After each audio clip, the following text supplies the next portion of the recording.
my subscribers. Thank you for joining me in another video, Cook With Me. Today I will be making a sweet chili shrimp and chicken stir fry. The ingredients for this recipe will require you to have 1 1/2 bags of large shrimp cleaned and deveined, 1 red bell pepper cut into slices, 1 small onion cut into slices, 1 pound asparagus cut into thirds, 2 tablespoons of olive oil, 4 garlic cloves diced, 1/2 cup sweet chili sauce, 5 tablespoons of soy sauce, 1/4 cup water, and 3 teaspoons of cornstarch. For the coconut rice that you will also need with this dish, it will require you to have 1 through 15 ounce can of coconut milk, 1/2 cup water, 1 1/2 cups jasmine rice, 1 teaspoon of salt. Now, as you can see, I have more ingredients than what is required because I am cooking this dish for 5 people. So I have more ingredients than what is required, and plus I like a lot of vegetables in my dish. So let's get to cooking.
I hope you enjoyed this video.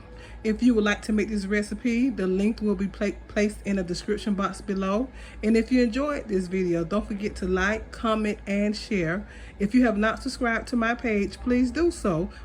On my page, I'll be doing cook with me meals, gardening, home decor, home decorating, clean with me, and more. So please subscribe. Thank you all.